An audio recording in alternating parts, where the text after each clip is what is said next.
You feel what I'm That was saying? some big money back then too. Yeah, that's what I'm saying. Mind So, you, a fire car back then was a $40,000 car. exactly. So them cats, you saw them cats, they was accessible because they wasn't making the millions of dollars yet to just be gone. They were still accessible. And I think when you see people that kind of take away, like, don't nobody really want to know Clark Kent. They want to see Superman. That's right. Right.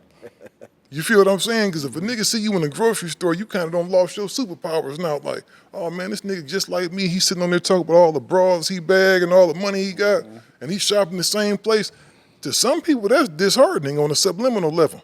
I mean, I used to see, I used to see these dudes, moving around. I used to see Rakim spinning through in the Benz.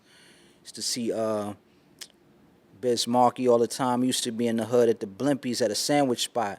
And Granddaddy IU, he from my neighborhood too. So Granddaddy IU. him and you. So yeah, so I used to see him over there all the time. So I could actually see these brothers, and it made me like, damn, I could do this shit. I see these people, So I would always see Biz. He'd be at the Blimpie spot, bad bitches, big truck jewelry on and shit. Like that shit was like, wow, man, I could be that. Who would you say the most?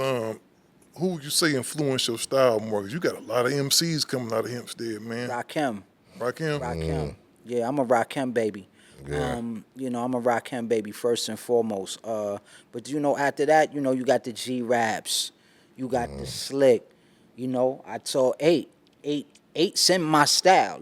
That's in the pot. Like, you know what I'm saying? Like, even like I look at, Compton's Most Wanted kind of like the path I took. Because then when you had everybody was running around, oh, it was NWA, it's Sis Cubans. I was like, yo, this Compton's Most Wanted shit, though, this is my shit. Even though I love the other shit, I'm like, this is my style. Well, you know why I f with them? Because I always was a huge hip-hop head. I love hip-hop. I like sampling. I like breaks. That's why I love it now, because they got the shit like track lib to where you can go get the samples and they got the stems and all that in there. So you just like, man, all I gotta do, man, I ain't gotta try to filter this out no more. I'm taking these horns from here and I'm putting this right here, this broad singing. I can get Aretha Franklin's vocals and have her back there. Right. And I only gotta pay $200. They putting everything out there right now. I love that era of hip hop, the creating something from nothing. Oh, definitely. Imagine if we had that then. And that's what I'm definitely. saying. And that's Compton's Most Wanted, because when I first heard Compton's Most Wanted, I heard a dude from Compton, but it wasn't the regular stuff. It wasn't, because I like the bam, bam, bam, bam, bam, bam, bam too, but I didn't want to hear that all the time. I didn't like that. It's not that I didn't like it, is I thought it was typical. You get me? Because that's what made the Easies and the NWAs, and it basically is what cultured our style. The Zapp, the Rogers, the George Clintons. That was used a lot on the West Coast. And I always tell niggas I wanted to be more cinematic with my shit. I didn't want niggas, like, if you was finna ride around on my shit, nigga, you was finna do somebody. Like, I didn't want you riding around in my shit happy and like, yeah, nigga, we had, no. He was definitely the Stephen King of this motherfucker. Yeah, I wanted you to ride around in my shit like the mobsters getting ready to go pull a hit on a nigga. Yeah. Or, nigga, you in a motherfucking scene in a movie and it's finna get serious and crazy. That's what I always wanted. My shit was always cinematic because, well, the era I grew up in, nigga, the shit was crazy as a motherfucker. And I always used to tell niggas, ain't nothing fun over here. I don't see how niggas riding around thinking life is fun and, partying and shit. Like, nigga, that shit. That shit ain't happening in real life. Niggas getting shot up every day. Niggas going to jail. Niggas on the corners trying to motherfucking survive. That was the crack era, Nigga, too. we piecing up on boxes of chicken and 40 ounces and shit. Right. In the neighborhood, the 1,000 niggas, man, trying to piece up on a 12-piece and get a couple of 40s and shit. That was real life. Niggas was coming through with the lights off and dumping and shit like that. So I couldn't write songs about, like, there's bitches going down the street and we going to the party and shit. Nigga, I'm like, niggas is finna shoot this motherfucking party up in my record. That's what's finna happen. Or nigga, the battle ram finna come through the front door. While niggas all in here dancing and partying and this. Daisy Yeah, shit. niggas finna get shot up around this motherfucker. Yeah. You coming from Hempstead in New York, y'all had some serious kingpins. Y'all had like LA had kingpins, Yeah. New York had kingpins. Motherfucker Y'all right. had ballers.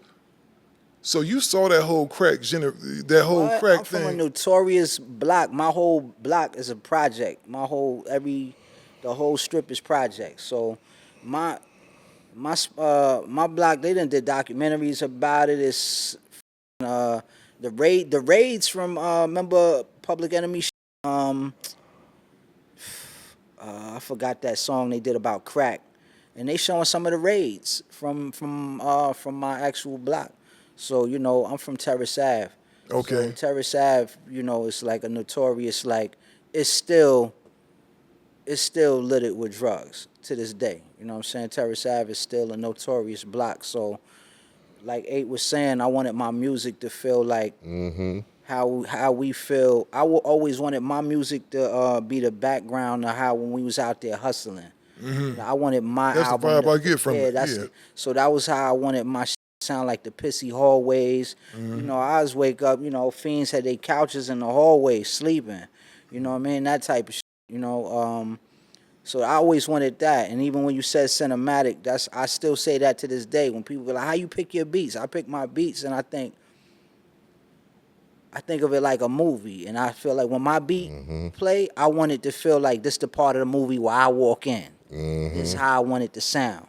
So yeah, so the music and all of that, the drug era and all of that, that's where it comes from. Because I always wanted my shit to be the soundtrack to what we did on the block.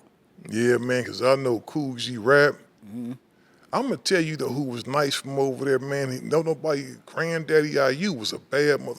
That's the big homie. He That's was the on our first label. guy. He was That's on the a first label one. with me. Yeah. Back in the days when I was signed to Epic. Back in the days, Granddaddy IU was over there. Rest in peace to Granddaddy IU.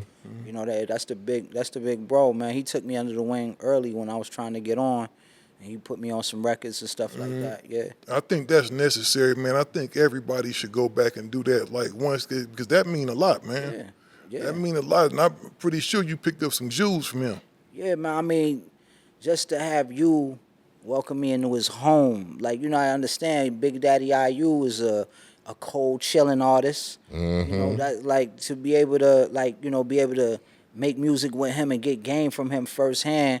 All of that stuff like that gave me all the confidence in the world. When somebody like you say, "Yo, Rock, you nice," you know what I'm saying? You gonna be something. That stuff like that, it fed my confidence. Gangster Chronicles, we gon' tell you how it goes. If I lie, my nose will grow like Pinocchio. We gon' tell you the truth and nothing but the truth. Gangster Chronicles, this is not your average show.